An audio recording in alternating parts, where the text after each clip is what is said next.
That's right. Don't keep your head down like the Navi shaman of song. It's time for more Pooh talk. Oh boy, we have an all-star panel with us this evening. We have Mr. Dash Haber. How you doing, Dash? Good. Pleasure to be on board for more Pooh talk. All right. Of course, we've been talking WandaVision the past couple weeks as well. That's been fun. Oh, yeah. All right. So, also, who do we have? We have, of course, definitely not Joe Rody. It's PerGron. Hello. We have the runner-up of 1986, Mr. AceAstro. That's the introduction we go with. Yeah, that's what I'm going to go with. Oh man, It's what you deserve. right. Fair enough. And then we have everyone's favorite swing vote, Mr. Goofy Yuk-Yuk. Hello, everyone. All right, guys. So, all-star panel. We're waiting on Alex. He's fashionably late. I don't know what the hell happened to him, but hopefully he pops up. I don't know. So we're talking Sorcerer's Apprentice Project 2. Let's just basically we'll just kind of I'll just let you guys kind of dictate where we go, where we start first. PerGron, you know what? You've got the screen share function. I'm going to go ahead and drop the logo, and you go ahead and start up the screen share on your end. All right. And I will just give you the floor to just start wherever you want, PerGron. And right. I'm going to be mostly the moderator this time around in the comments. So yeah, we will just we'll just start wherever PerGron wants us to start. So let's see.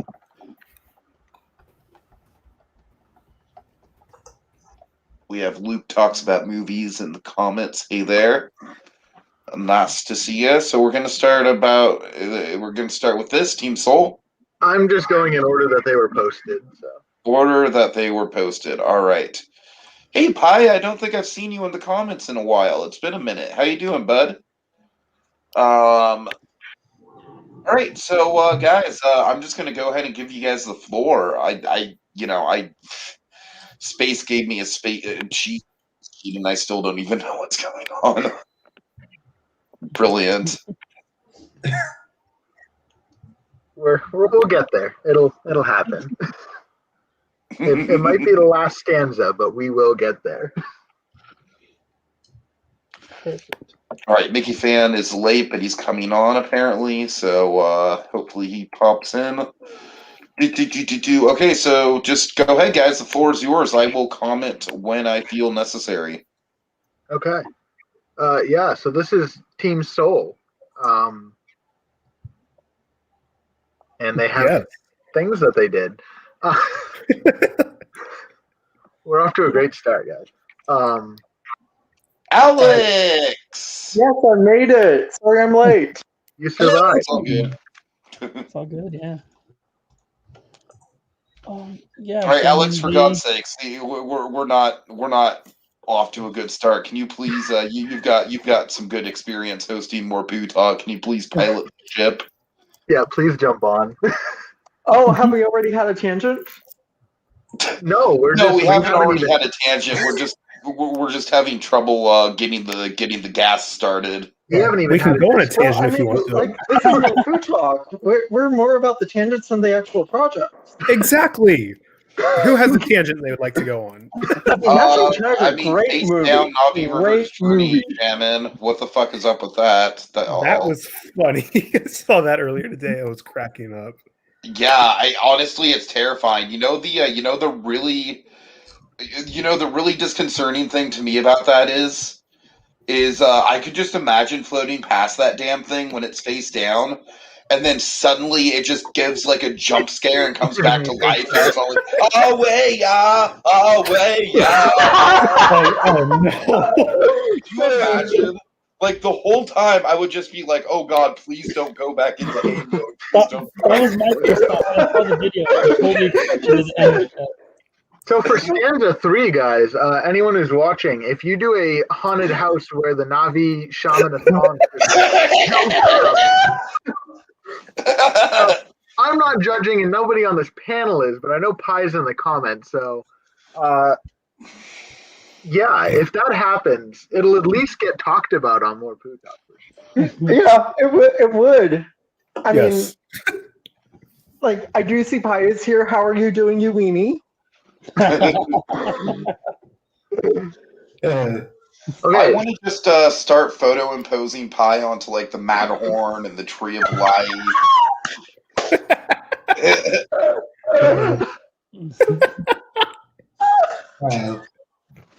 so yeah, Team Soul. Yeah. Strong showing this round with their 2 lands with the live action studio and the grid, World of Tron. I really liked this project. I liked the well, number one, I thought it was cool that they like sort of picked up on what Dash talked about a little bit with his grid project from 1986, and then like fleshed it out more. And I thought that the live action area, it was awesome. I'm going to talk about it more, but National Treasure is like my favorite movie. So seeing it represented in a theme park, I was like over the moon with that.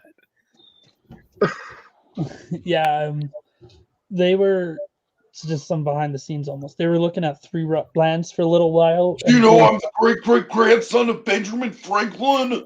Nick Cage? I didn't know I he was on only had him in the call. That's crazy. We have Joe Rody and Nicolas Cage. Yes, I should have done that. Wow. You know, I think I'm gonna add the Shaman of Song into my Five Nights at Freddy's riff-off movie. That's not a movie I want to watch at all. But yeah, It's actually a movie, and it looks amazing. I'll take It's your just word for it. It's just Nick Cage fighting Five Nights at Freddy's style animatronics. Honestly, kind of here for it. But yeah, so I guess we'll jump into the map. Yeah, Because the map is great. all 3 of them did maps, which is already an We improvement. love to see a map. We love to see it.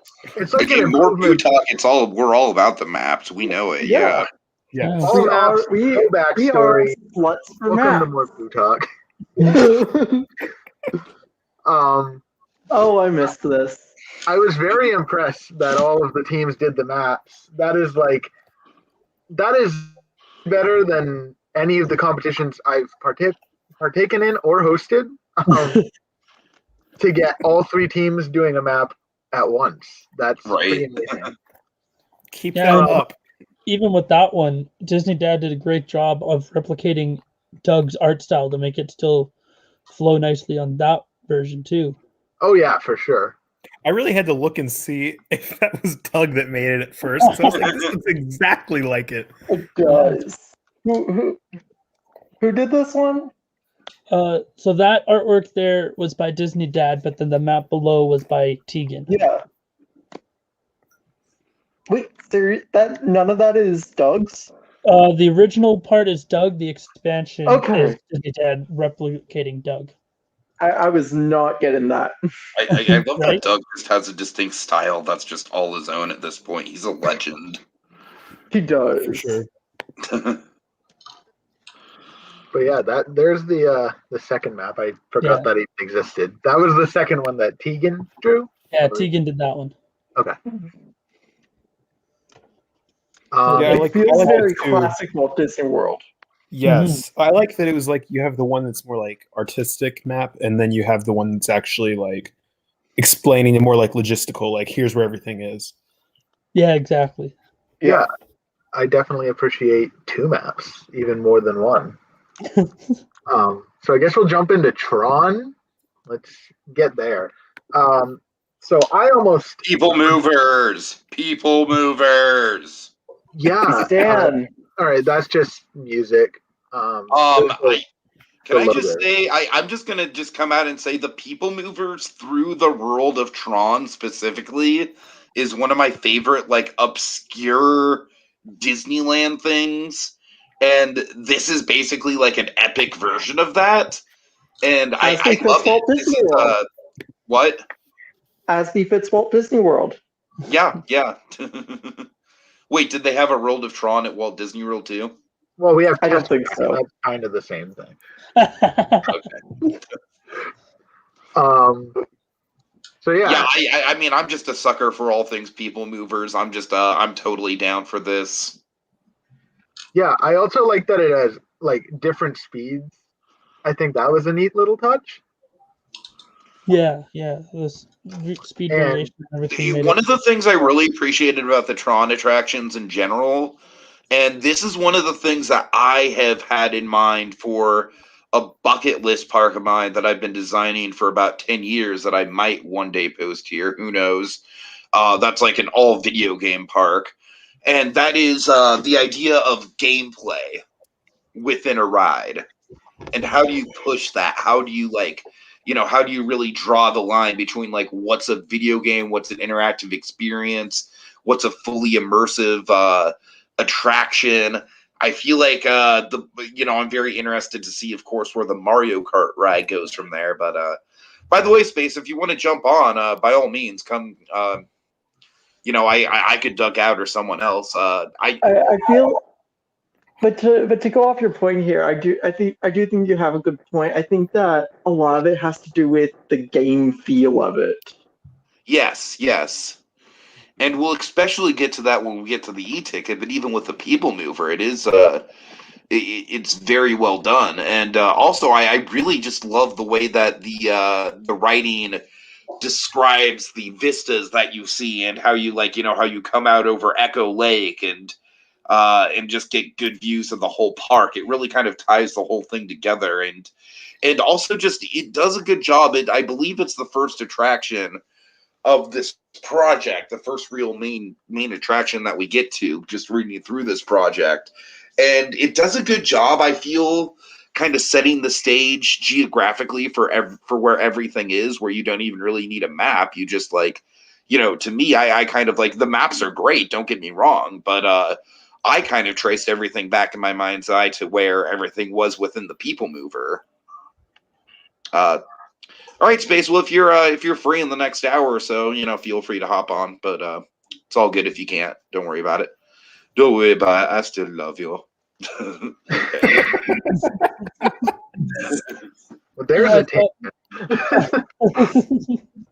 Where's he on your tier list? I don't want to put people on my tier list until I've met them in real life. Right. Hear that, Space? You're an F on his tier list. Yeah. Well, that means literally all of you besides Alex are F on my tier list if you're going to go with that criteria. I am S tier. I've never been so. Oh man, don't get cocky, buddy. I've never been so high on a friend tier list. I'm excited. I'm happy for you, man. I guess we'll move on to the grid. Before we move on, if you go back for a second, I know we're bouncing all over, but at the top there, the narration. So, I've lost my tab now. Laura's boyfriend, if I remember correctly, actually took the script that she wrote and narrated it as if it was the actual ride's narration. So it was cool to read through it all, and then I opened that and I listened to it while following it on the map to see how it all laid out, and it was actually really handy because it just added to that realism of the People Movers narration. I'm sorry, Ace. I'm sorry. You were making really good points. But... Oh god, you're definitely right.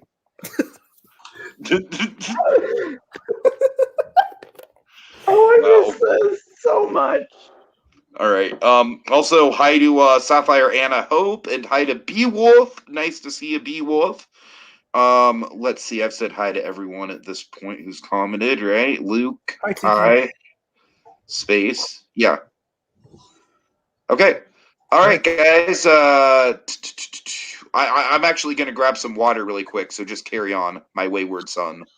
All right. So, yeah, Ace, you were talking about that. I didn't even know that was a thing. So after this, I'm definitely going to go listen to it. I just thought it was like a banner. Ah, yeah. It's You know, the actual audio of all the whole script from down below. So it's actually really well done. It's a nice sort of mini addition to the project. I'm excited. I'll have to take a look at that after. And I recommend everyone else does too, because I'm sure I'm not the only one who missed it. And if I am, congratulations, you're all better people than I am. So anything else to say here or move on to the grid? I think we can move on. yeah. Cool. Let's get digitized. All right. Yes. The grid, World of Tron. So here's another map. You guys, Team Soul. This is Team Soul. Yes. Yeah. Team Soul. You guys really did up the maps. This was They're just pandering to the podcast. right. They don't Isn't even that the care whole about the point of all these judges anymore. competitions? They somebody's going to do a project that's just maps. Not even I maps would or love anything it. in particular. It's just maps. Yeah, not just maps, but all of the reference points and images that they offered in their project. Oh Like yeah. even just in the area around Flynn, covering Flynn's arcade, we get a picture of the exterior, a picture of the interior of Flynn's arcade. We even get a cast costume reference. Yes, yes. That was a great detail. I love that. Yeah, I think that the attention to detail is really impressive, and that's sort of the same way throughout the majority of their projects, from what I remember. I just like like you said, all the different conceptual art pieces and stuff, and even the stuff that they didn't make. Like, you don't have to make all brand new artwork in order to, use it as a reference point. So I think that works really well. Yes, definitely. Look at that. Ace agreed with me.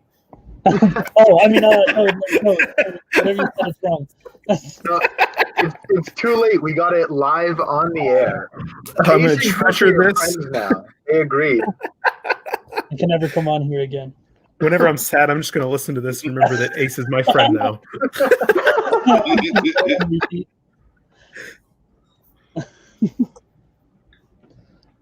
Yeah, I thought this area was solid. I agree. It tied the whole area together, I think, because I agree. just a Tron people mover by itself would have stuck out. So how it tied into the grid and all of that, I think, flowed nicely. Ace, everything you said, I just agree with. Oh no! Completely. All right, Luke, that last one is that burned so hard. I'm not even going to screen share it. That's so funny.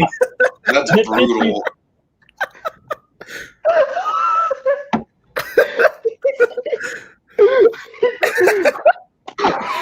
Find the tempo. Are you okay, Ace? I need to know if we need to call an ambulance for Oh, you. God. You are Canadian, so you have free healthcare, so it won't cost too much. Go just because of it. That's so funny. So yeah, while Ace recovers from his burns, this is a ride, and I totally scrolled past the name. So enjoy this motion sickness watching. Yeah, Tron Trials of the Grid. Yeah. Where's the logo? It's right below It's the. very Star Wars. It's part of Flynn's costumes. Yeah, so that's totally where I just was, and I just gave everybody motion sickness and vertigo for no reason. But if Ace has free healthcare, if anybody did get sick from that, just hit him up.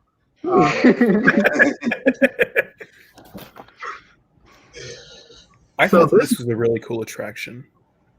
Yeah. Yes. Yes, Ace agreed with me again.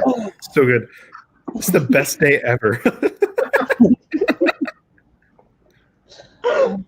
I thought it took the good elements of Star Tours and just made them better. They made it more random and interactive and almost like Smuggler's Run, but good.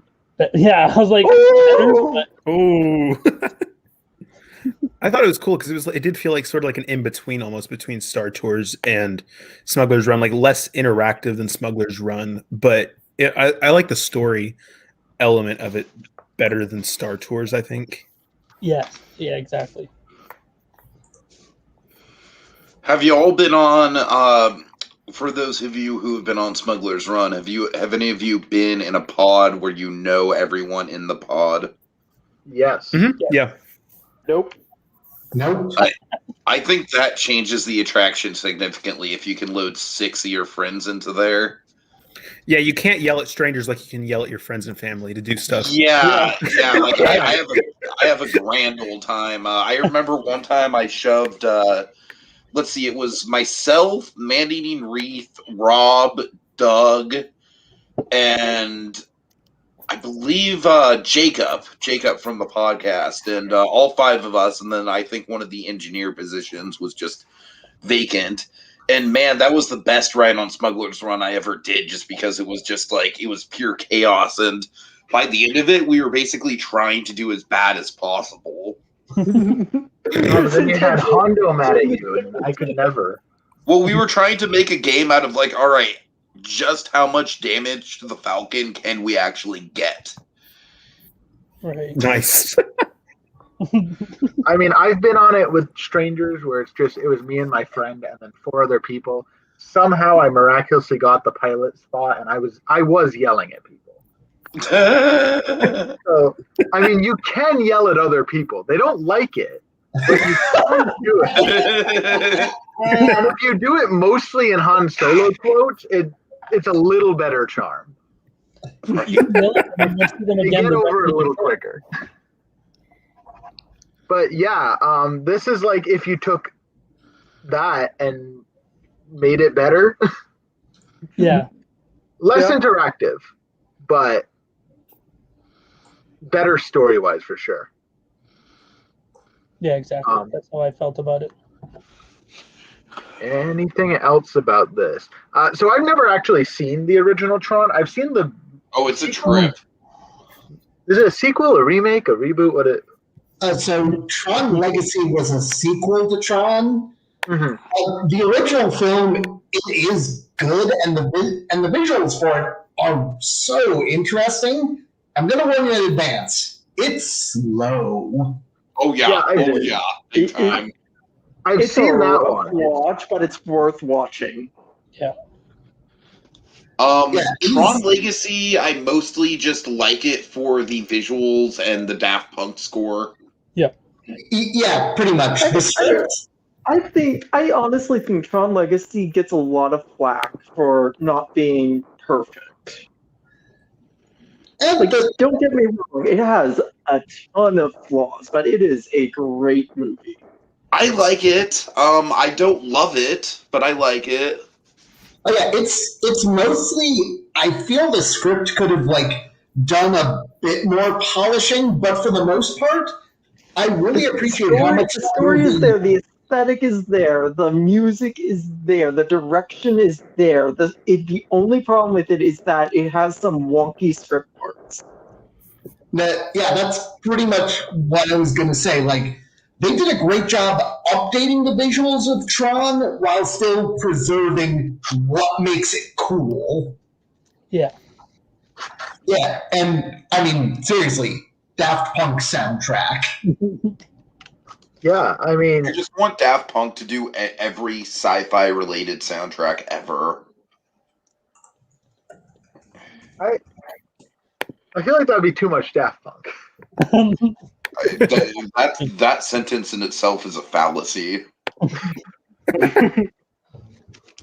But yeah, anything else to say about the grid? Because we do have a bunch more projects. Yeah, guys, we only have about another 45 minutes to go if you want to, because I don't want to go too long on this. We only have so much streaming time, so let's just let's pick up the pace. Yeah, we'll jump over to We haven't even live action. gotten through the first project, and we're almost half an hour in. Let's just spend the next 45 minutes talking about National Treasure. Not even the I project. can go ahead and start Now reciting part of the that- script, probably. So I guess, yeah. So live action studio. I thought was Any attraction that allows me to steal the Declaration of Independence is an attraction that I would want to be on.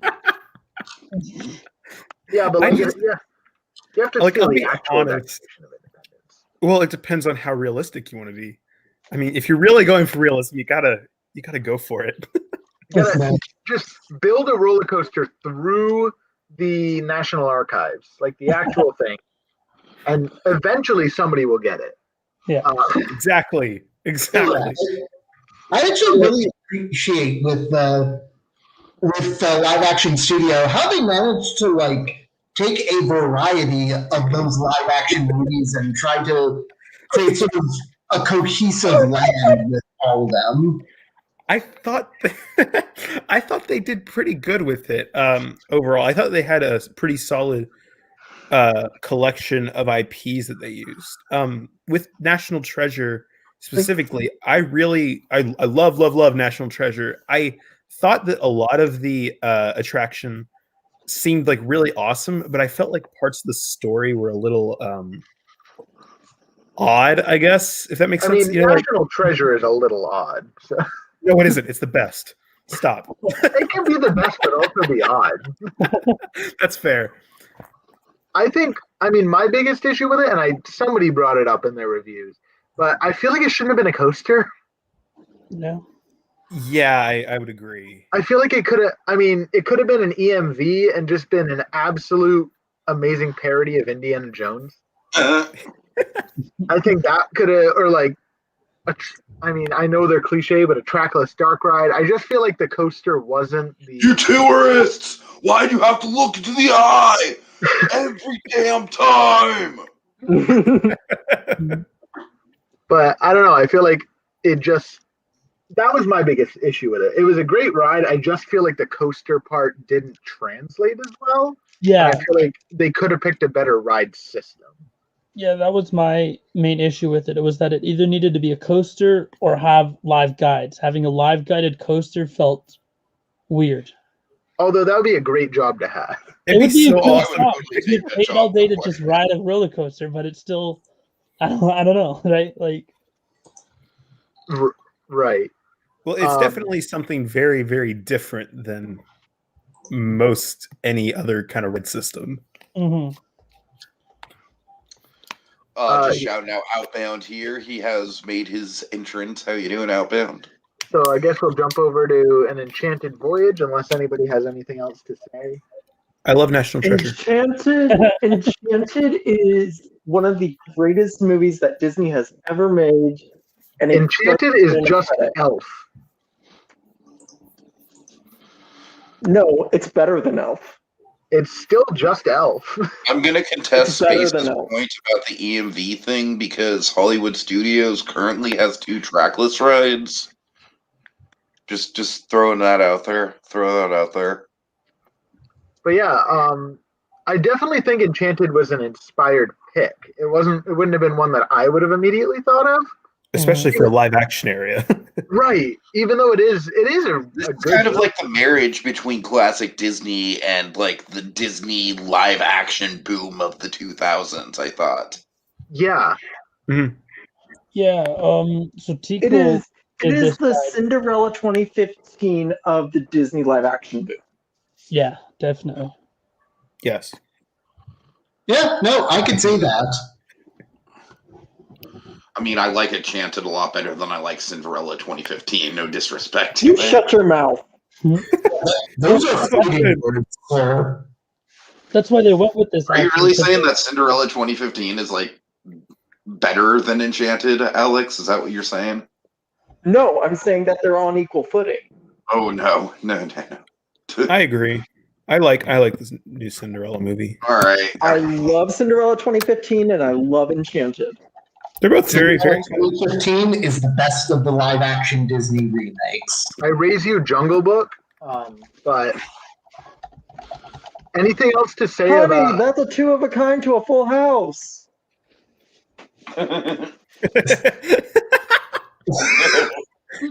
Solid analogy.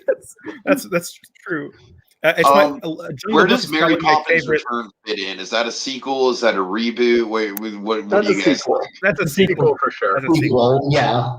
And that is Uh, currently my favorite of all the fucking live action stuff they've been making. I mean, it's great. It's really good. The costumes in Cinderella. Oh, her dress. Oh, amazing. Nice comment. That's funny. All right. Anything I else? like. Anything? I just yeah. like the ride system on this. Like, I thought the idea of using the boat ride through was a good idea instead of doing, like a conventional dark ride. And it's also something that isn't really present in Hollywood Studios. Yeah. Yeah, that was just it, right? It was that Hollywood Studios is desperately missing a water ride in this sort of expansion universe. And so I think this was a great way to address it in a more non-traditional way than I mean, it's some of the missing a other ways. water ride in its regular universe, too. Yeah, that's true. Oh, yeah. So shouting out Solaris Knight. How you doing this fine evening? Nice to have you. All right. So, Herbie's Love Bug Express is a wild mouse. And I marathoned the Herbie movies when Disney Plus first came out. I just want to state that for the record. It was glorious. What did that do to you? Honestly, it was fucking comfortable. Like that's the best. It was like comfort food. That's the best way I could describe it. Okay. It was just like totally just like turn your brain off. Like, all right, this is the kind of entertainment where I can just laugh at the silliness and laugh at how dumb and corny it is. And I don't have to use any brain power to actually analyze the plot because it just doesn't matter. I mean, who's really going to analyze the plot of Herbie Goes Bananas? I watched that video essay. Yeah, pie. That sounds like something that Nigel can make a roast out of. No, I we're was just the kind of person to overanalyze Herbie Goes Bananas. There we go. Nigel, we're just I will literally do like a Patreon thing if you review Herbie Goes Bananas. Herbie walked, so Disney Pixar's cars could also walk, but maybe a little bit faster. Okay, let's just reframe that statement. Herbie walked so that Cars Land could run. Okay. Yes. Because Cars Land is clearly the greatest thing that has ever come out of the Cars franchise, no question. I haven't been to Cars Land, but I did go to Once Upon a Toy at Disney Springs, and they had all of the Cars 3 action figures, and I hid all of the Lightning McQueens behind all of the Nigel Gearsleys because I felt Evil man. So it was just a wall full of Nigel Gearsley, who I don't even know who that is, but I like him a lot better. I saw Cars 3 and I have no idea who that is. Yeah, but I felt like he needed some love. CEO of the company that sponsors Lightning McQueen in that I think movie. he was just another race car. Yeah, he's the British race car. He's green. Oh God! Wow, I was way off. But he was. I mean, it's great. I just made a whole wall of him. The role I'm thinking of, the CEO character. Yeah, wasn't that like Axel something? Yeah, Axel Silverrod or whatever the hell. The fact that they even have names is too much. I just call them that car. That car. I know they're all that car, so I mean, The only reason I take the Cars franchise seriously at all is that I love Radiator Springs as a setting, and I also kind of love those characters in Radiator Springs as an ensemble. See, as Joe Rohde, as not Joe Rohde, where I didn't really have as much involvement in Cars Land, it kind of sucks because the Everest queue overshadows it and everything. But a wild mouse is a fun idea. And the fact that you did it on a video, I don't know who did this. Ace, you're going to have to help me out, or anybody. I'm not in any of the yeah. The video there is, I'm 90% sure it was Tegan, while as the Planet Coaster model Photoshop below it is Disney Dad. Tegan was Tegan all over and Disney Dad are like of And Power Disney Duo. that exactly. Yeah. And I'll just to reference the Twisted Taxi, just because it is a flat ride and there's not much to say, but I think it's a unique idea. Yeah, I don't that think was a the great- tokens thing would work very well. I feel like a lot of people would be like, oh, I'm just going to keep this and step out of line. Yeah. But Let's see, who sounds like that kind of person? you know, we can I mean, actually we can roast Nigel back because I think that's something he would do. Yeah, Nigel, but you it seem like the kind of person to take a token from Twisted Taxi and then step out of line. Ooh. Got him. Nigel seems like the type of person to steal a ring from one of those old-fashioned classic carousels with the ring toss. Oh, yeah. Which I was totally that kind of person when I was in middle school at the Santa Cruz Boardwalk, not gonna lie. So the Quinn Theater presents the made-for-TV movie Annie, which wasn't Yeah. the movie. Yeah, I love this part of the project because it reminded me that Disney made an Annie TV movie. Because At least it's better than Black Annie, am I right? no, I love that one. no It comment. just got really awkward. That was a really awkward. Yeah. That's the worst response to "Am I right?" It does not appear so. The fact I thought that was Jeff Bezos playing Daddy Warbucks for quite a long time while looking at it, and I want to see that movie. It does. I hate it. It's terrifying. Oh my gosh.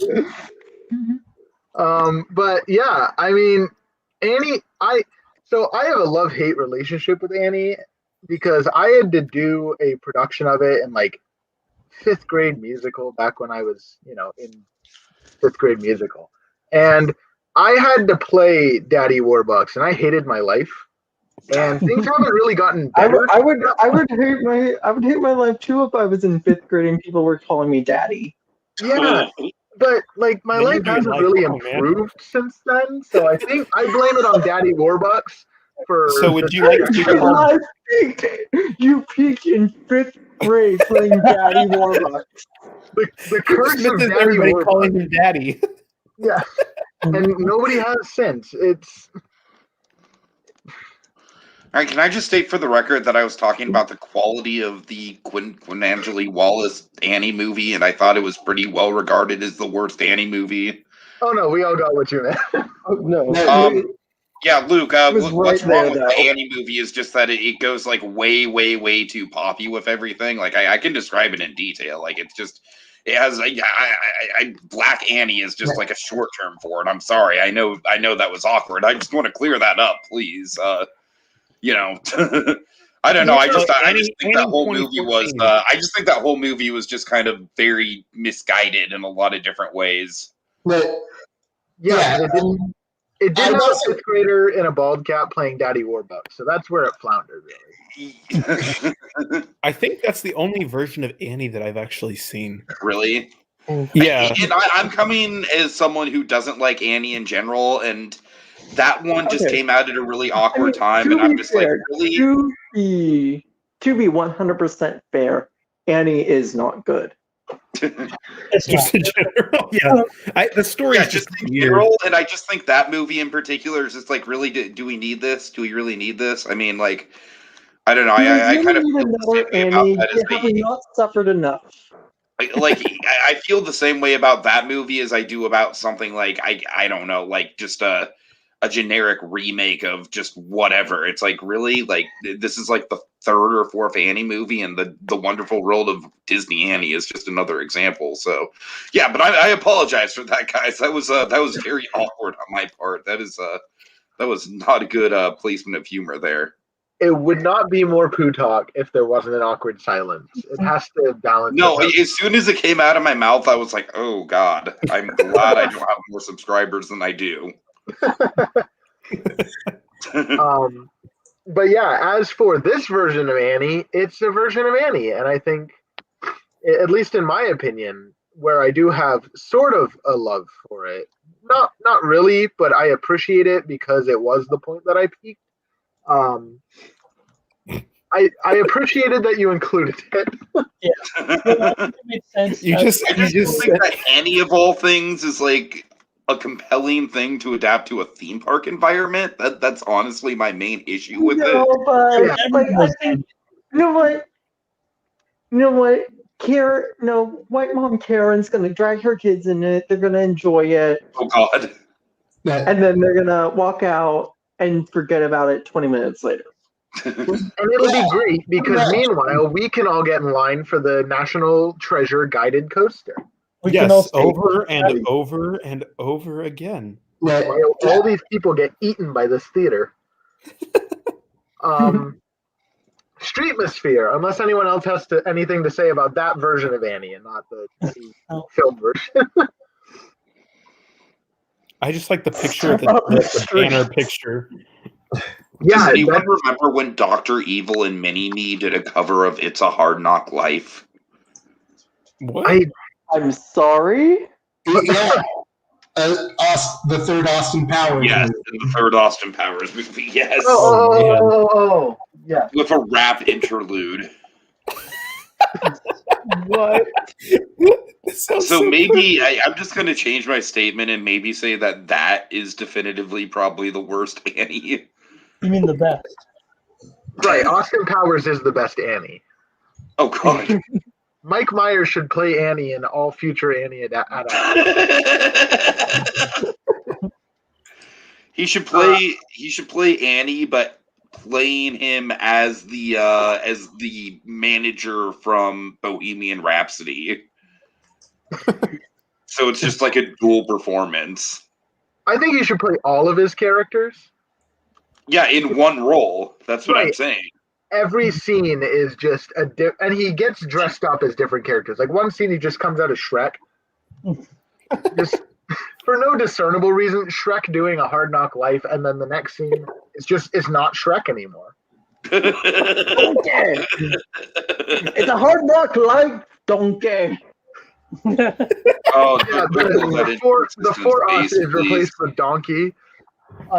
I did want to say about this banner, I don't know where you guys got the promotional image for Just Dance 2021, but I'm glad the graphics are improving. Didn't that game technically come out on Wii? Maybe. Yes. I love that. I love that Just Dance is still making Wii games. That's so fucking charming. That's That's amazing. just quaint is what that is. But step up, the fact that Mr. Worldwide himself is featured in this is enough that personally, and I'm glad I'm not a judge because I would have given it to the win just for including Pitbull. But yeah, this is a little charming show. I think Step Up captures the 2000s energy real well. Yeah, definitely. Okay, can I have another reason why I dislike the most recent version of Annie. Can I just state it for the record? On the record, what is your reason for hating the racially ambiguous Annie? And I feel like this is a very I don't know, positive reason to not like it. It's because I feel like that movie inherently killed that actress's career, and I feel like that actress killed it in Beasts of the Southern Wild. She was nominated for an Oscar for Beasts of the Southern Wild, that little girl. And then that movie, then Annie came out, and that's all anyone associates that actress for. And so that's honestly kind of why I just have a bad connotation with that movie, is that movie just really just tanked a super talented up-and-coming actress's career. Well, she was in Annie, and then she voiced someone in Trolls, and then she was in 5 episodes of Blackish 2 years ago. 2 years ago. Okay, but still, I'm just saying, recent like, based on Beasts of the Southern Wild as a starting point, like, I really thought she'd, like, just, I don't know, like, yeah, she won a lot. Fair. Like, that's fair that she's done things, but, I don't know, I just feel like Annie was not a good, like, it wasn't a good fit for her, and I don't think it has anything to do with the racial element of it. It's just, it was a weird movie to do at a weird time with the wrong cast. I don't know. No, I get what you're saying. I think that I think she's okay. She's still getting work. Hmm. Rafael Munoz, you should watch The Love Guru starring Mike Myers. Raphael, I did watch The Love Guru in theaters, and it was a very painful experience. So in traditional, more Pooh Talk style, they did restaurants and shops, and what do you guys have to say about them? Probably not much. They're restaurants, Oh they're god, we're shops. still The on name Team was School, guys. confusing This to is me. not good. All right, rapid fire. They're Disney's restaurants, Metropolitan. shops. The fact that you guys did a resort is impressive. Yeah. Although Nobody- I thought it was the part at the end where it was like it felt like a copy and paste out of any hotel's accommodations and stuff. I thought that was a funny detail, but it is a detail still. Yeah. I thought it was smart, and it makes sense based off of the time period and everything. But I would have never thought of adding a hotel into Yeah, an expansion like this. that was something that definitely wasn't part of it, but I think was a neat little touch. Yeah, definitely. Okay. Anything else to say about Team Soul? We have spent a lot of time talking about not the project, but also about the project. Okay, we probably spent like 15 minutes actually talking about the project and then 30 minutes on tangent. And it's more Pooh Talk for you. So let's jump over to Team Power. Yes. And they did That was copy paste. Halloween Town and they did World of Narnia. And the fact that it's called World of Narnia bothers me just a teeny baby bit because it totally could just be called Narnia. That's what I thought too. It doesn't bother me as much as SeaWorld calling their Sesame Street land just Sesame Street Land. I love land. SeaWorld. Oh, Yeah, that bothers me. It could That just be bothers me a Sesame lot. It should just be Sesame Street. I know. But so let's jump over. Here's the map, first of all. And this map is Nice. very nice. helpful. It is very helpful. It's well labeled, and it makes me sad that I'm not good at maps. I'm not good at any art of any kind. That's why I do podcasts. Visuals are not my thing. I have no sense of scale. As far as like the two IPs go, I think that it was a very interesting choice. I loved the choice of Narnia just because it's very. I haven't been on the forums doing Imagineering competitions as long as like Tiki and Mickey Fan have, especially. No, it's not a very well-mined IP at all, really. No. So I was really impressed with that choice, but I was sort of like, well, Nightmare Before Remember, they did a White little Witch more... meet and greet in the DCA Millionaire building, and that's the extent of my knowledge of ever doing anything with Narnia. There was a walkthrough in the studios for a while. Yeah, I remember that. A Narnia one, and then one switched to Prince Caspian before it became Pirates of the Caribbean. I remember crying when the animatronic. Very, very bad Pirates of the Caribbean. Very bad. It was not good at all. I remember crying when the White Witch came out, and never doing that again. I could never figure out, was she an animatronic or was she an actual performer? No, she was an animatronic. Okay. But yeah, Halloween Town. I mean, Nightmare Before Christmas is one of those IPs that I feel like does get used a lot around here. Probably just because they really don't do anything with it besides the Haunted Mansion Holiday. But I do think they did a really good job with Halloween Town here. Yes, I love the holiday door entrance area. I think that's unique and would be, a fun photo op and everything like that too. Yeah, that was super neat. The Halloween Town band. Yeah. They have trash cans, so I wonder who worked on them.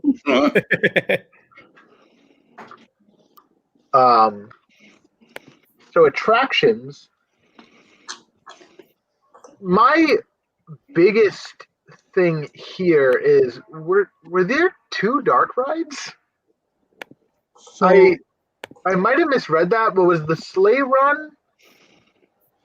The sleigh run was Sleigh more run like a is- Seven Dwarfs Mine Train style coaster with Yeah. one dark ride scene. Yeah, I guess I just got caught up on the dark ride elements because I see it now. It definitely says coaster. 7 Doors by Train. Yeah. Yeah, I said that, and then I saw it, and I felt like an idiot. But you know what? We're all just talking out of our asses tonight. Oh yeah, big time. It's not just tonight, it's every night on More Pooh Just Talk. every night. Hence Well, the where name. do you think we get the Pooh talk from? Exactly. I liked the concept of this attraction. I just wish that there was more detail because it's like for a lot of the projects and parts of this project are really detailed, and then with this part, it sort of feels more like, well, I'm a little bit lost on parts of it because it's like very, very brief descriptions. Yeah, that was my biggest struggle with this project is, they went into great detail on the entrances and, how the mansion entrance would work for Narnia and everything. And then the main attractions were small paragraphs that is like, okay, but, what's the facade like? What's the queue like? What do we see around? It's just, yeah, you're on the ride. Here's what you see. And now you're back off it. And I'm like, that's great. And like the synopsis of the ride is great, but there's more to a ride than just the ride. So, Right. Exactly. Yeah, I was kind of in the same boat where I just could have used more detail. yeah. I mean, it is still the central part of the.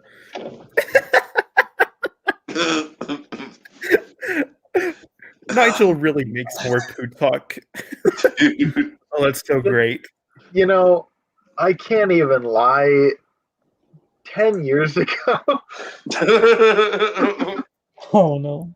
I definitely Great. couldn't have done a villain meet and greet. But now I'm an adult, so I can maybe do it.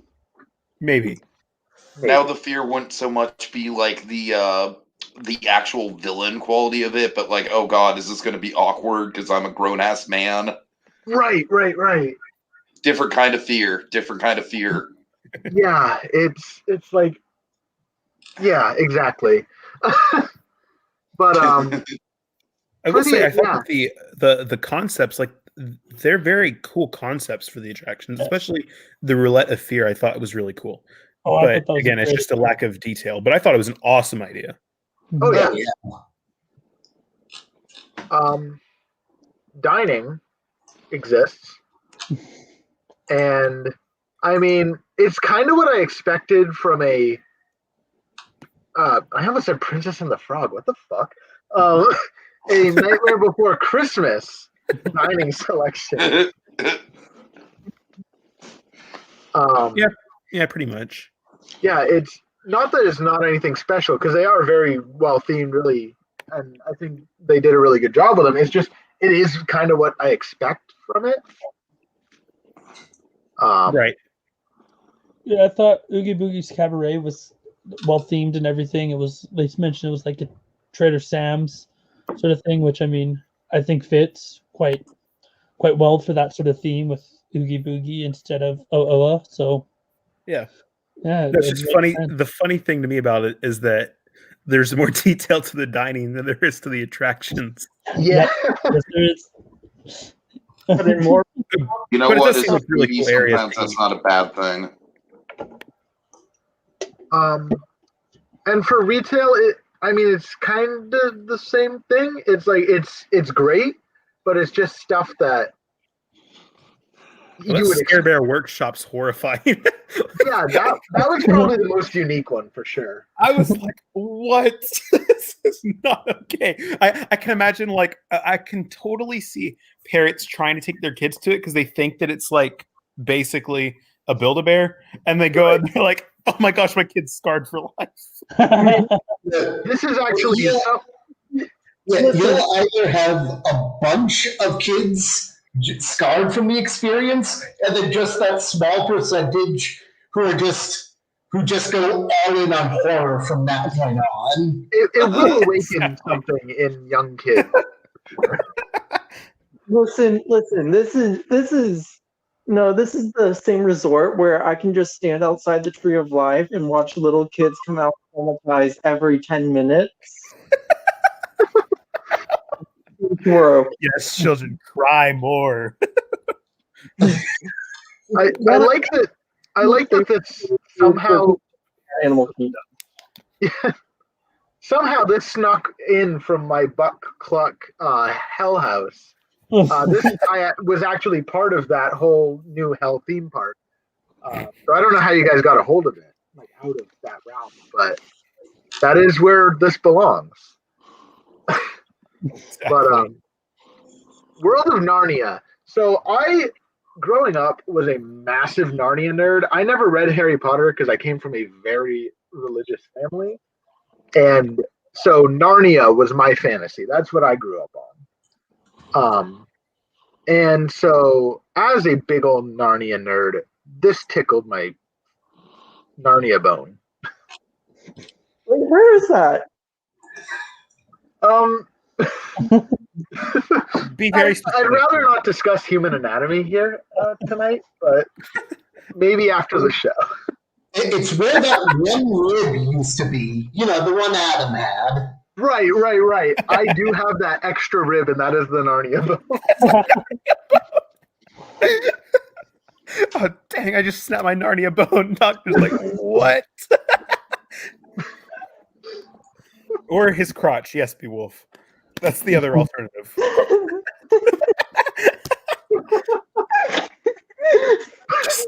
just that comment. His crotch. That's it. No context. We're actually in post. We're going to mute this whole thing until Goofy says his crotch. Oh, great. I guess this is my last more Pooh Talk appearance. You and Tiki both. Oh yeah, no, I'm legitimately like that was bad on my end. Oh man. Hey, No, at least you own up to it. Exactly. We all I make thought that the Narnia mistakes. choice. Some Yeah, of us exactly. reveal our Narnia bones on live air. Some of us say controversial statements about films involving specific actresses, and some people just say somebody's crotch. No particular reason, because it's all been muted. So, we all do it. This is an intervention now. I just thought the choice of Narnia, like I said, was just really unique, and the way that they tied everything, like the entry with the professor. I thought that was an awesome way. But then whenever I was reading it, I was like, well, this would take a really long time. But then they say, there are non-themed entrances. Right. Yeah. That would just be such a cool experience, I think.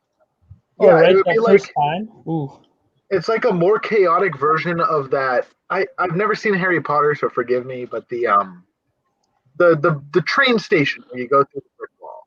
Right. Yeah. Mhm. Yeah, it would be like that, but bigger and probably more chaotic. But attractions exist here too, They do. and they have 2 of them. I thought Yeah, the that first one. the boat ride was Go ahead. sort of interesting. I wasn't expecting a boat ride system for that first attraction. I don't know why. It just didn't strike me as the kind of attraction for a boat, for a boat ride, if that makes sense. Yeah, I don't.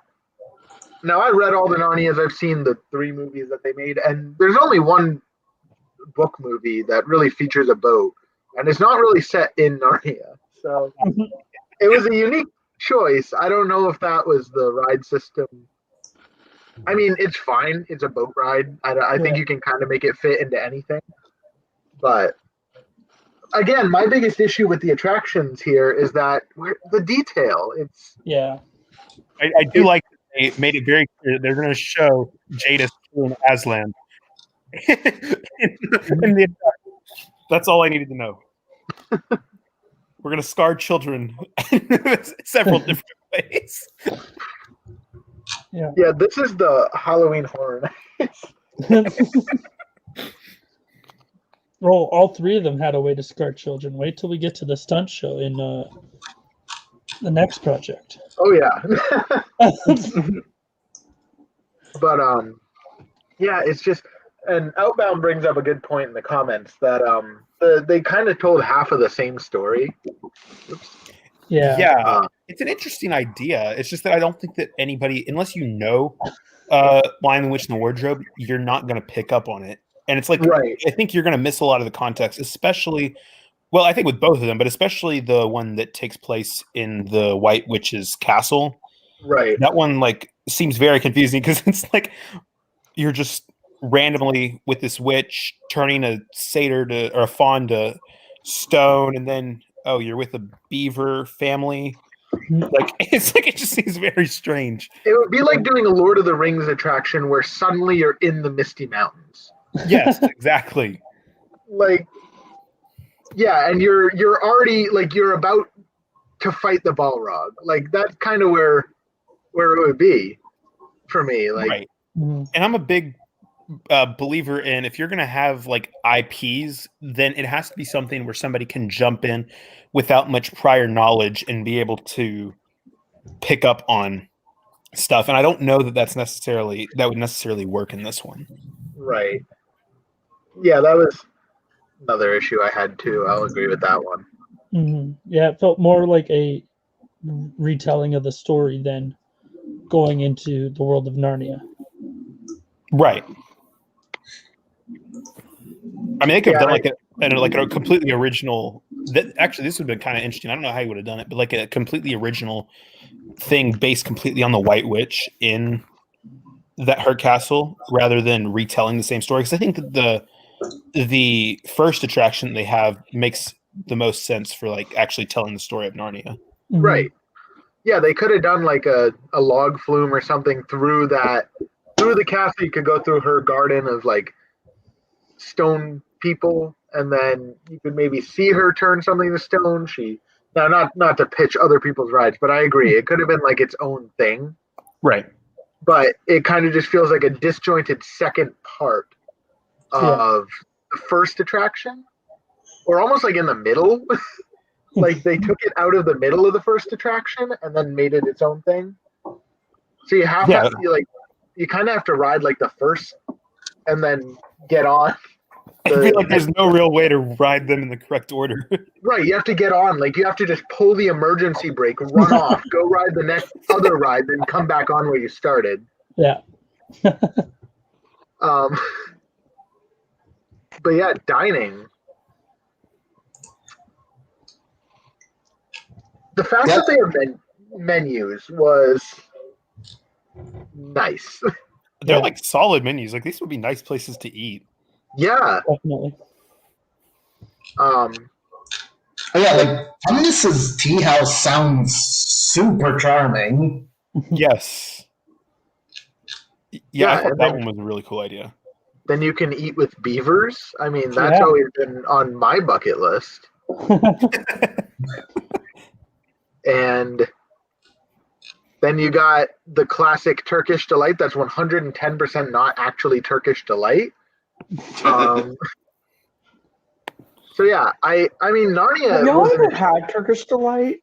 No, that's why I was thinking that this would be perfect because I could finally try Turkish delight. Oh no, it's disgusting. It's not good. Okay, then never mind. It is disgusting. No, I remember my very elementary bizarre. school class tried to make it when we read the book. And it's not turned very out well. bizarre that Edmund is like so obsessed with it. I'd like some Turkish delight, please. He's a British kid. It makes Delight. They're British. They don't know what good food tastes like.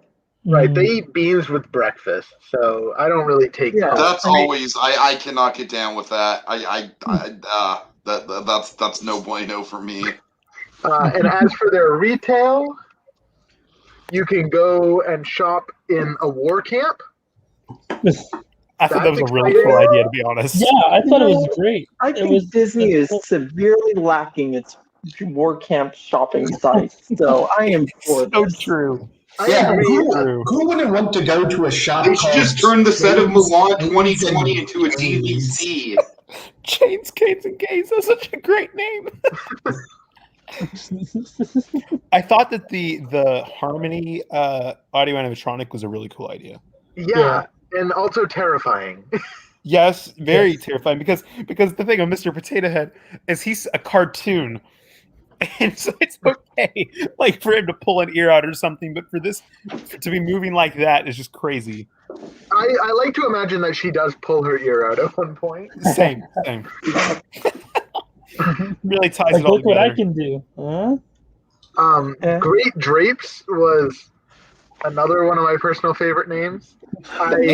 Also great. I have always wanted to dress like Susan Pevensey, so now it's my opportunity. Dreams come true, kids. I mean, look, I'm not saying that I wouldn't run around Walt Disney World with a crown and dressed like a princess, but Oh, God. given No, the but you totally would opportunity, because that's a reasonable thing to say. given the opportunity, If there's a place to do it, it's definitely the back of Disney's Hollywood Studios. I just wanted to point out I had this. I still do have that Aslan plus. And I love him. I also had these. I had all of the Narnia toys, and when the movie came out, I had all of the Happy Meal toys. And I don't even like McDonald's. I would go just to get the Chronicles of Narnia toys. Nice. This is such a wonderful look into the bringing up of PerGron. It's my life just gets more and more chaotic as we go. You're gonna be really excited when we get to the point where Joe Rody and I did fuse spirits at one point. And Father Christmas's shop. We know I like Christmas. I did a whole land about Christmas that Tiki hasn't read, and it's Oh, it's so good. So good. so,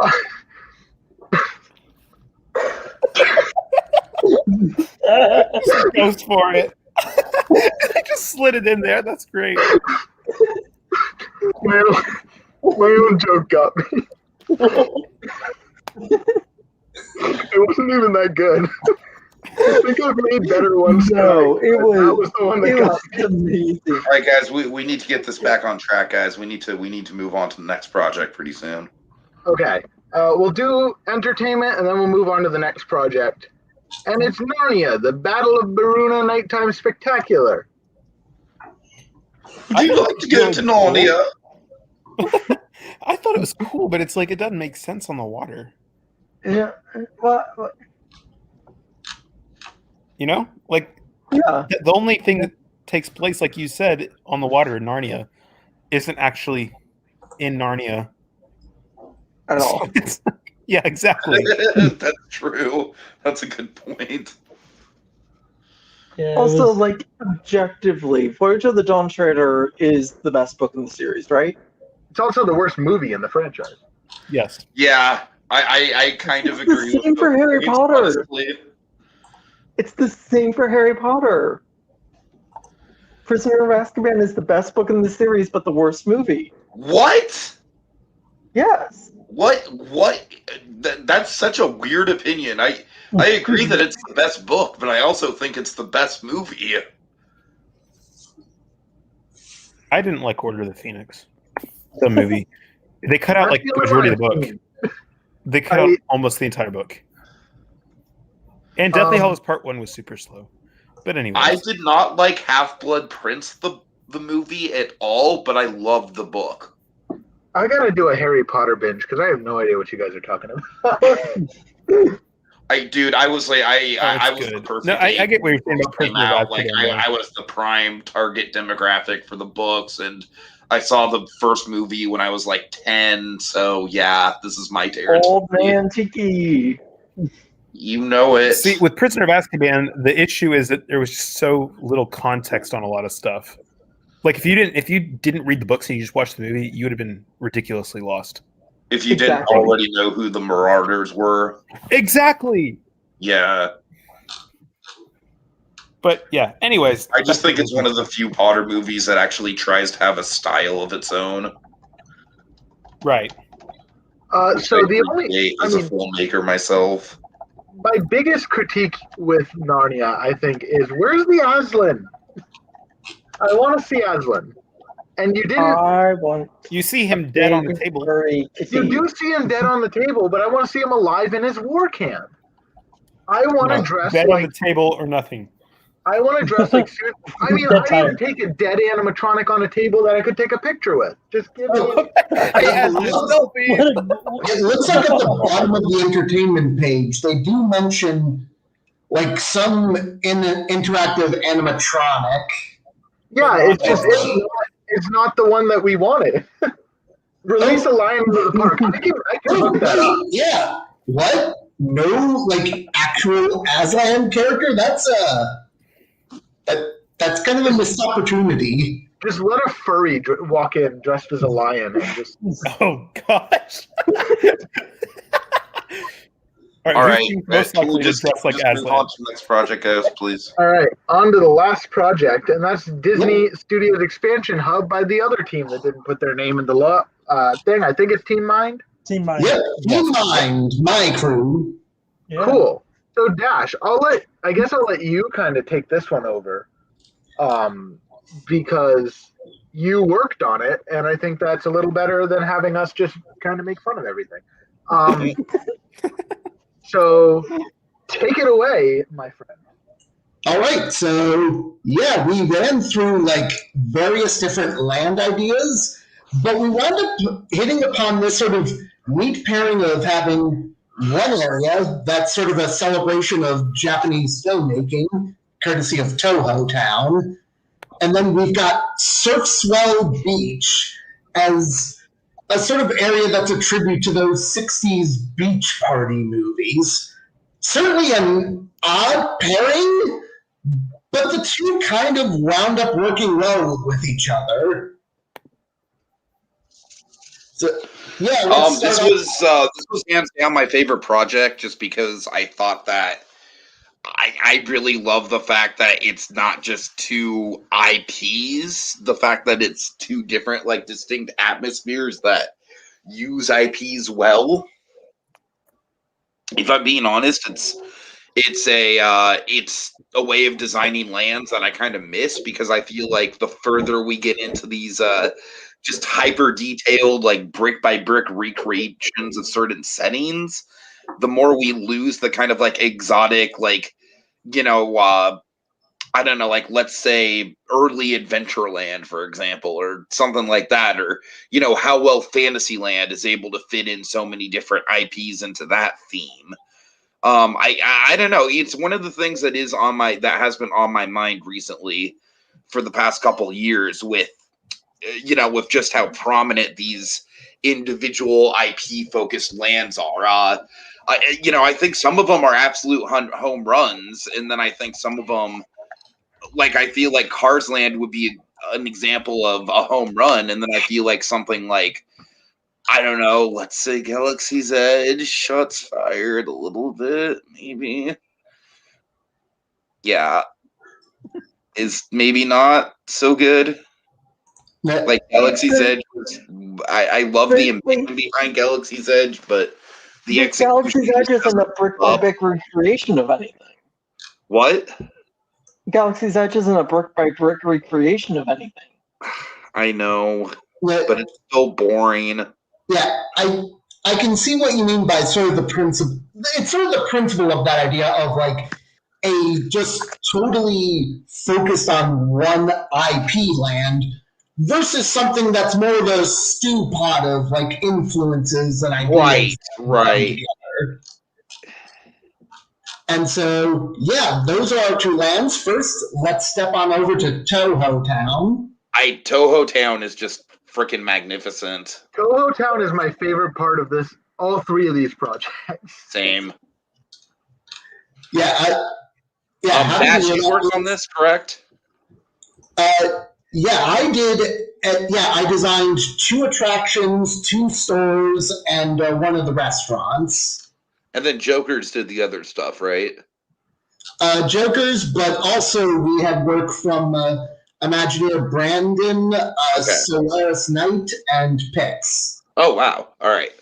I'm just like Joker's. This has Joker's fingerprints all over it, just because I know he obviously lives in Japan. So the second I saw this, I was like, oh, I bet I know who pitched this or who had a big influence in it. But, oh yeah, like Joker's Wild was a great help, and I actually did some consulting with him on some of my own ideas to help iron out some I'm stuff. sorry, this sums up my thoughts on Galaxy's Edge just perfectly. I don't even like Rise of the Resistance that much, guys. I'm sorry. I'm sorry. I don't think it's better than something like Pirates or Haunted Mansion, or even Flight of Passage, for that matter.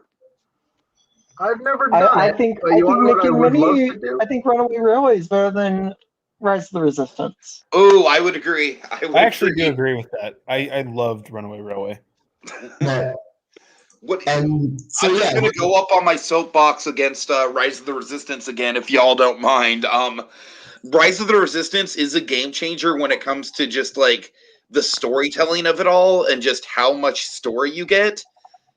And that's exactly why I don't really like it. Because you are spoon-fed that story, and it will always be the same story, no matter how many times you do it with the same beats. And the reason why I love attractions like Pirates of the Caribbean, Haunted Mansion, even something like Flight of Passage so much, is that you can just take in the detail and just you don't have to know 100% every individual thing that's going on, but it's damn fun to just put the pieces together in your own mind. Galaxy's Edge is like they made a generic first-person shooter level and brought it into... Oh, that's... I never thought of it like that, Beowulf, but you're kind of right. Yeah, but so yeah. I Am Air. I just want to give a shout out to I Am Air because I also really like the beach party vibe. Nothing Can Stop Us Now is an absolute banger, no question about it. Nothing Can Stop Us Now is honestly one of the best Disney park songs ever written, in my opinion. So Godzilla, Terror in Transit. Yep, which I was the one that worked on that, and big old callback to Confrontation, and I love it. Oh yeah, no, like the moment that a Godzilla simulator ride was like a Godzilla train ride was mentioned, Confrontation and Earthquake were my two major sort of focal points of inspiration. I just, for the record, I feel so lucky that I got to experience King Kong at Universal Hollywood before that burned down.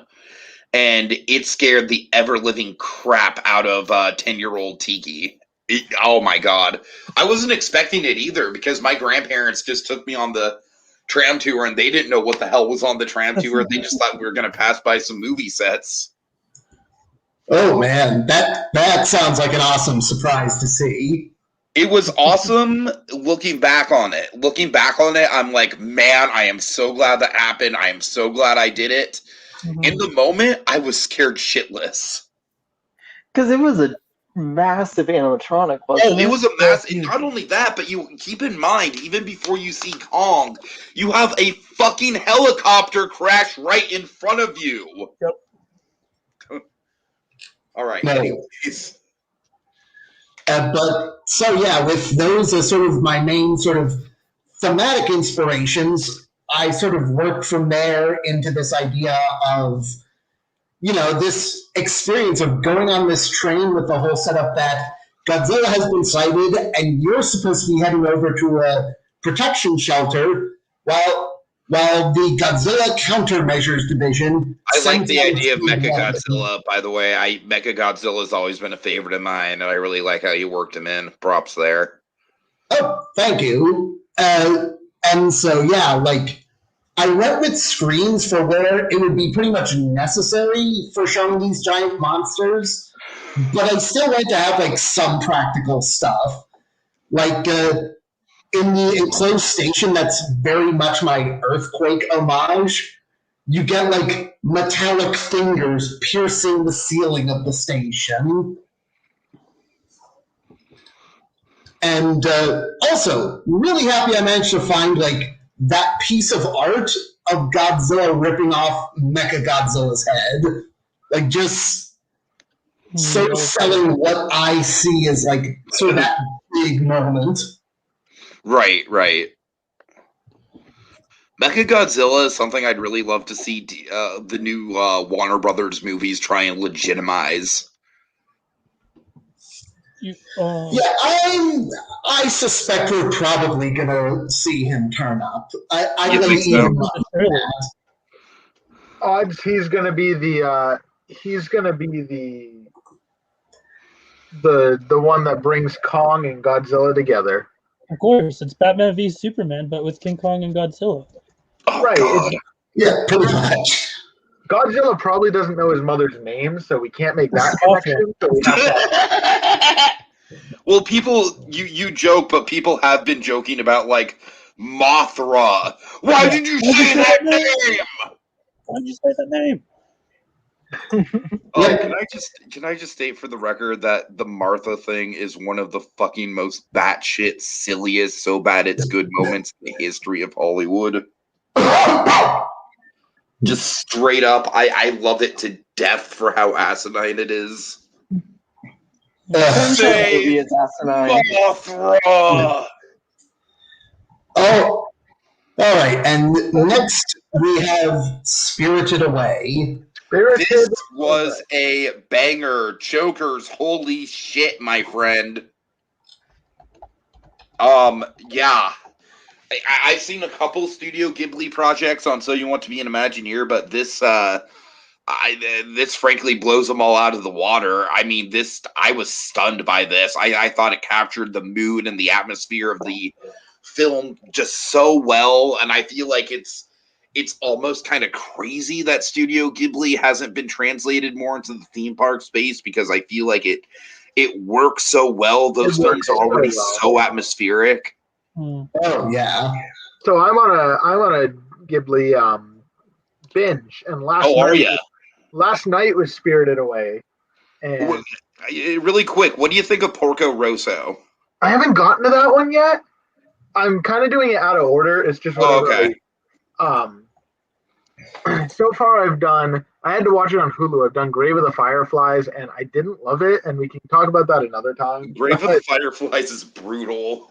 Yeah, I don't know. I didn't feel much, and maybe I'm a psychopath. I just hated the character, so I didn't feel bad. Okay. Grave of the Fireflies was released as a double feature with My Neighbor Totoro. That's it. That's some tonal whiplash. Yeah. I just need to point that fact out. Yeah, I mean, honestly, I can see that in terms of like having Totoro as like your palate cleanser. Sure. But anyway, yeah, I just watched Spirited Away last night, and it's the second time I've ever seen it. Like the first time, it had been a long time, and I wasn't exactly there. It's good. Yeah. I So feel like it's one of those movies where you can't even really say that much about it. It just kind of speaks for itself. Yeah, so waking up or going to work and then reading this, I was excited. I'm fresh out of this movie, and this ride just did such a good job. I think Joker is pretty much planting his flag as a contender, man. I think he's going for the double win. Yeah, I mean, there's a lot of contenders in this cast, don't get me wrong, but this is some really impressive writing right here. I mean, to be fair, we do have a cast of, 40? 30, 35, I think? I'm sorry, y'all. I am not even going to begin to remember everyone. Yeah. Oh, yeah, like...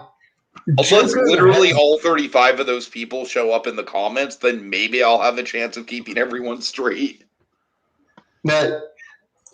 Joker came out swinging with this. Yeah. And he pretty much mentioned that he had like this idea and actually asked about whether or not he should do Trackless Darkrai, just because there'd been like some comments of, there've been like too many Trackless Dark Rides in other projects. As far as I'm concerned, all Dark Rides should just be fucking trackless from now on. There's no reason to go back at this point. And clearly Joker went an excellent path with that, with how much he really captures the spirit of Spirited Away. Oh yeah. I mean, this captured the essence of that movie so well. Yeah, definitely. So in an effort of saving a little bit of time, A Tale of Trouble and Turmoil. What's this all about, Dash? All right, so this is a samurai-inspired stunt show. Miru had worked on this one. I actually like this one a lot. I feel like it's a more streamlined version of what Epic Stunt Spectacular is going for, and I really don't like Epic Stunt Spectacular, but the reason I don't like it is the crowd interaction bits just drag on so long, and they're just not funny, and the whole time I'm thinking, I just want to see Indiana Jones. I don't care about this casting agent. So this just kind of cuts straight to the point. It's got cool set pieces. It's got kind of like that indoor-outdoor vibe. It's got kind of a Kurosawa feel to it. Oh yeah. This is big Kurosawa. Uh-huh. I also like the Make My Music reference in there. It's like such an obscure reference to just put into a Japanese stunt show. Why not? Right? Why not? When you can. When in Rome or when in Toho. And Ghibli Gardens was my hot take. This was my favorite thing that was written. Yep. I mean, it's not the most detailed thing by any means, but conceptually, it's just perfect. This was exactly what I wanted from a Japanese. Yeah, this was the other attraction that I had written for Toho Town, and yet it's admittedly not like super detailed, but I feel like I still generally got the vibe of just like, this is a really beautiful garden space. Like something to capture the sort of just luscious greenery of Studio Ghibli's films.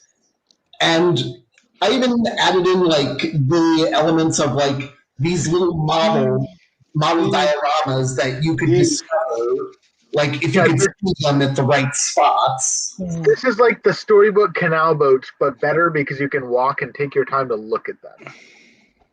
Exactly that. Yeah. And I can just imagine this. Like the Japanese aesthetic of like Japanese gardens is already something that I'm in love with. And I'm also in love with Studio Ghibli. So combining the two, like, big props. That was it. Again, it might not be the most detailed thing ever, but out of everything, if I could make one thing out of all of these projects real, for my own personal selfish taste, it would be this one. Well, thank you. And also, the little icing on the cake of Totoro meet and greet. Yeah. Yeah. Oh, and can I just mention how awesome fucking Cat Bus was? The Cat Bus Cafe. Can we go to that? Yeah, of course. Yeah, let's move on to dining in. Cat Bus is Capsule Cafe is cool too. I think Capsule Cafe really captures the kind of like on the go sort of weird eclectic Tokyo street dining of the city. And I do like that. It's a nice nod to Akira for sure. But Cat Bus Cafe is, to me, conceptually, it's among the best restaurants that we've seen so far within these two projects. Yeah, definitely. I love the image of the actual fucking cat box just in there, smiling at you. That was a good touch. Yeah, I mean, these are really good dining, and the shopping is also really, really good. Like, my absolute favorite store as a kid was the Mitsukoshi department store at Epcot. As a kid, that's still my favorite store at Disney World. It's in the top two for me. That store is like fucking. The awesome thing about that store is it's just as massive as something like World of Disney, but it's got like almost exclusively non-Disney merchandise, so it's just like it feels super authentic. And plus, hot tip, I adore that sake bar that's back there. I adore it. It's one of my favorite places in Epcot to grab a drink.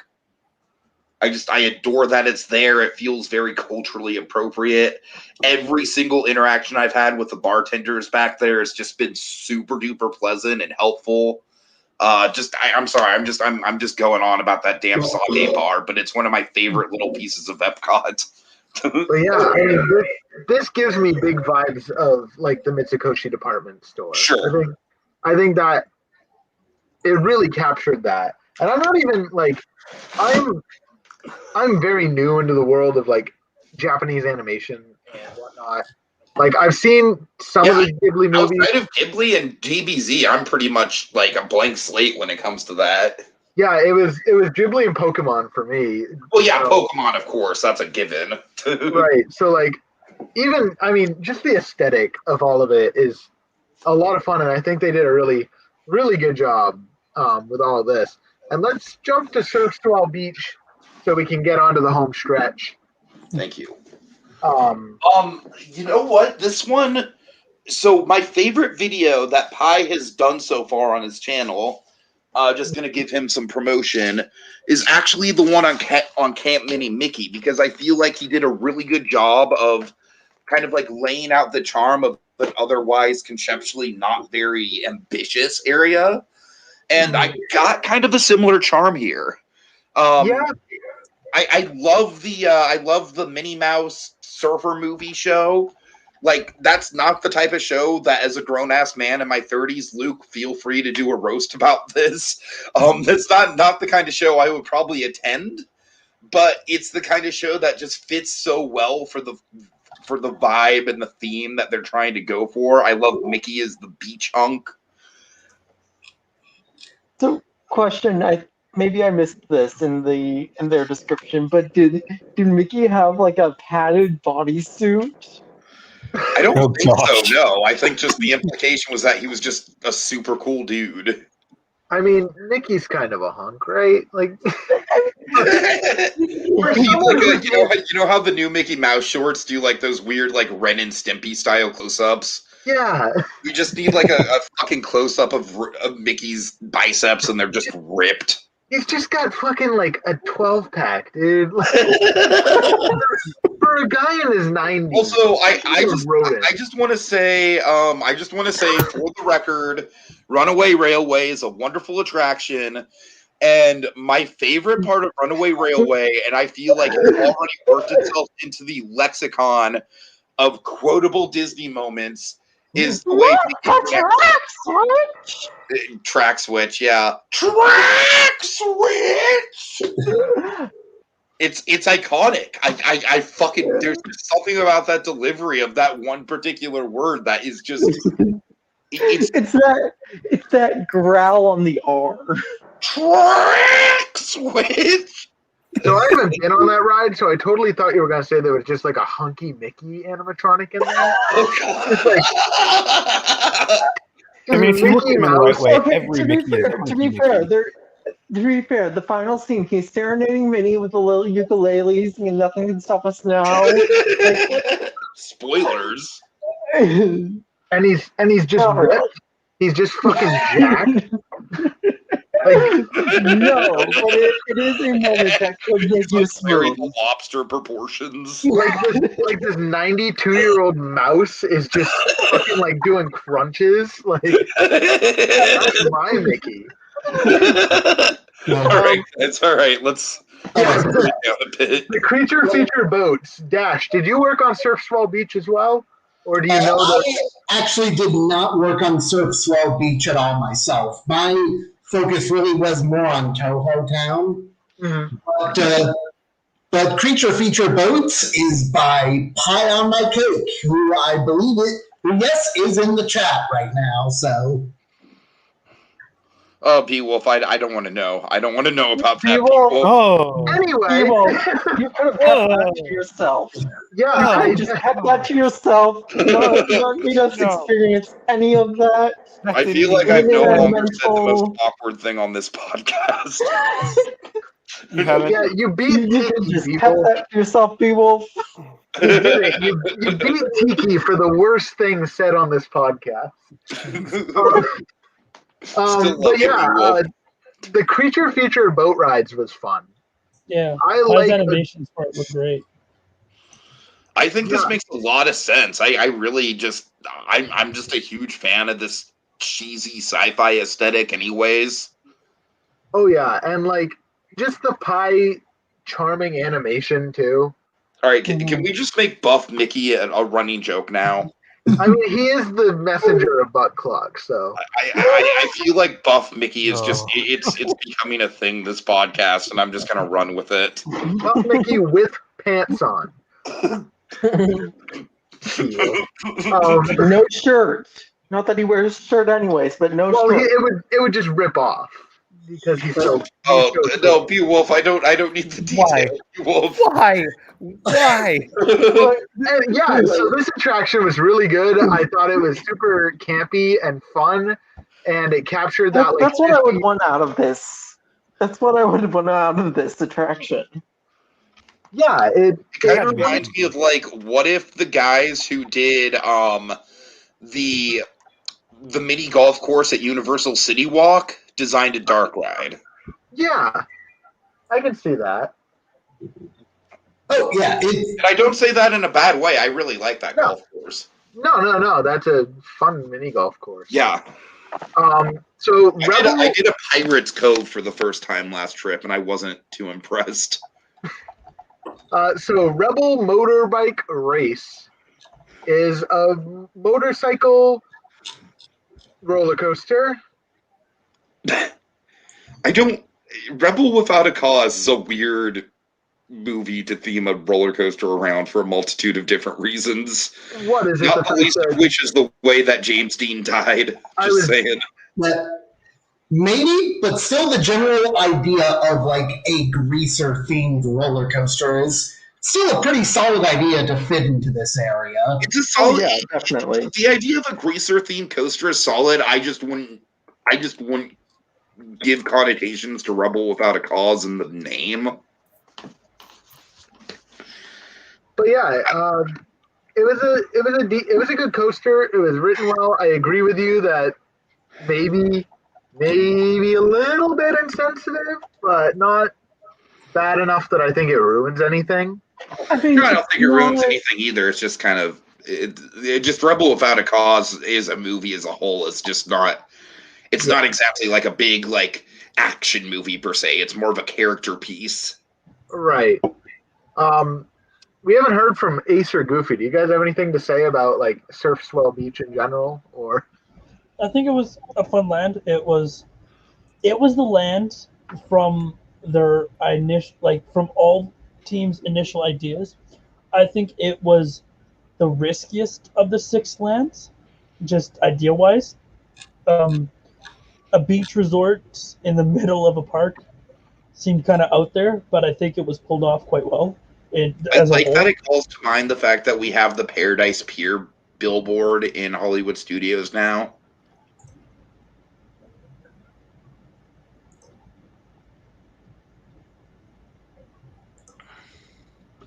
Yeah. We all just took a time to reflect there on James Dean, I think. With the land, I thought. Are you guys even aware that there's a Paradise Pier billboard in Hollywood Studios? I don't I think didn't- it was. Yeah, it matches the one that was in Paradise Beach. Yeah.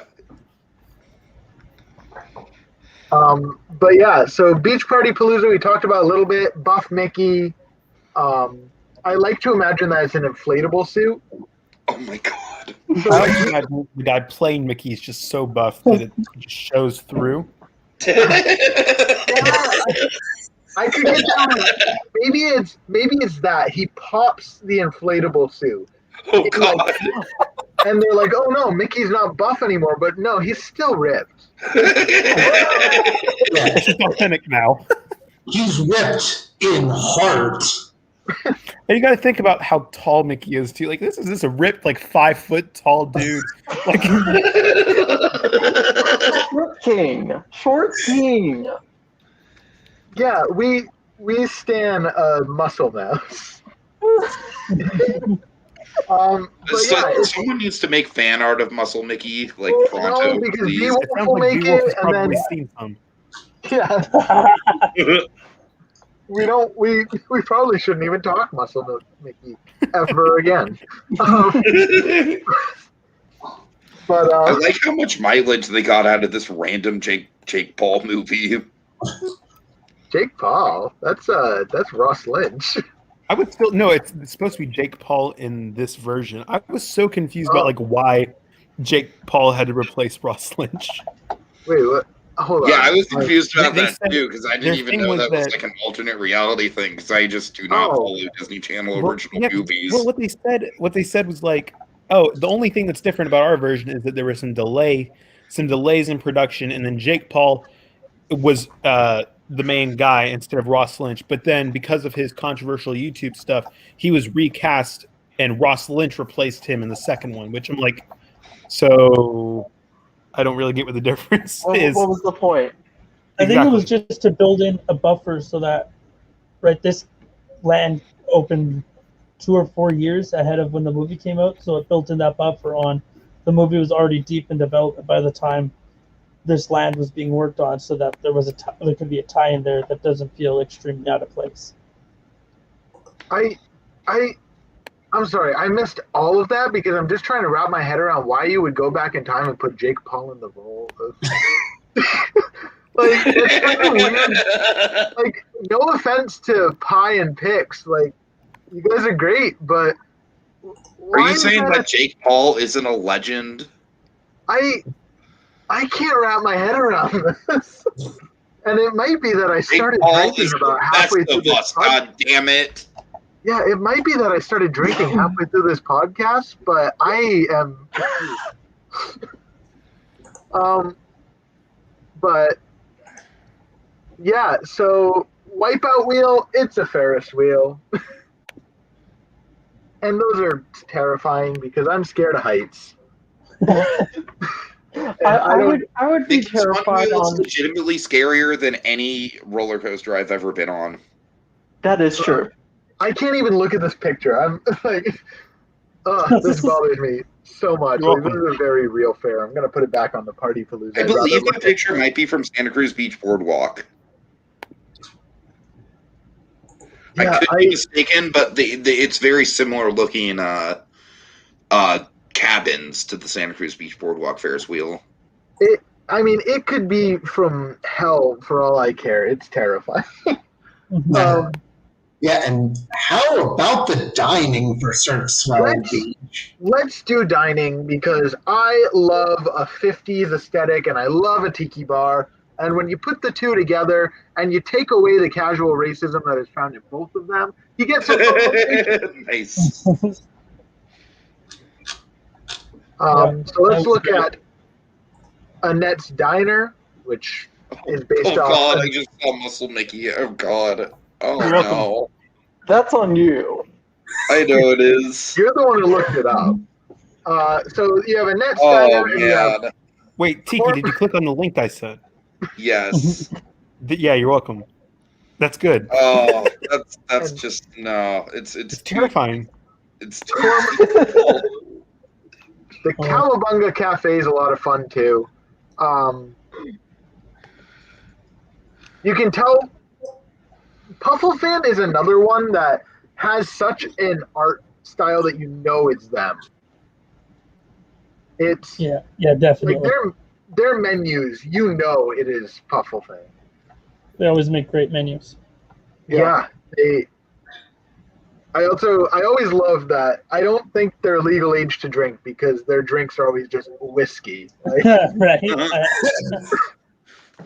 I think that's very who doesn't charming, love and I would just definitely go to a whiskey? place and get whiskey. Yeah. And shopping. The other thing that you do with your hands instead of your mouth, usually. The Columbia Hat Shop and a gas station and a old like roadside Route 66 just billboard store. Uh-huh. Those are fun. This is a fun little collection. Yeah. And they were by a relative newcomer to the whole thing in Squirrel, and I think they're pretty solid for someone who, this is their second ever Armchair Imagineering project in the competition, so it's been good watching them grow through the first 2 rounds. Yeah, I can't wait to see them take over the world. I mean, continue forward in their... But yeah, those are the projects. Did we break a record? Is this More Pooh Talk's longest episode? Probably. It's probably close. I'm so glad to have been the impromptu voice of this long ass episode of Moo Pooh Talk. I can't wait for stanza 3's More Pooh Talk to last longer than the actual stanza does. Yes. Like 2-week-long More Pooh Talks where we just talk and drink. And Tiki's channel gets shut down for just spam. Because, I'm going to stop sharing, but those were the 3 projects, and I definitely think all of this was fun. This was a really, really solid round. Yeah. From all 3 teams. I think everybody put it forth such a great effort, and as a bystander of the game for now, who's not hosting until like the very final round, I'm very excited to watch this go forward so I can plan my reign of terror. I mean, so I can plan a great game. It's been a good job, and I wanted to just commend Ace and Outbound both for hosting these past 2 stanzas. Yeah, it was a lot of fun hosting them. Yeah, you came up with 2 really good stanzas that I think allowed people to have real good creativity. Jesus Christ. I'm going to stop talking because I am... Yeah, great work with those stanzas, and now let us get ready for the insanity that stanza 3 is bringing. Yes. I cannot wait for the memes. It's going to be good. Guys, always I'm telling make you. like an e-ticket out of Muscle Mickey. That's all I'm telling you. We have so much meme potential from this podcast alone. Oh, I know. Mm. All right, guys. Well, a big thank you to everyone in the comments who joined us. I believe this is everyone. Beowulf, Space, I Am Air, Pi, Luke, Outbound, Solaris, Knight. You guys are all awesome. Thanks for joining with us. We will see y'all next week. And keep those muscles toned, just like Mickey told you so. You better buy my power drinks, motherfuckers!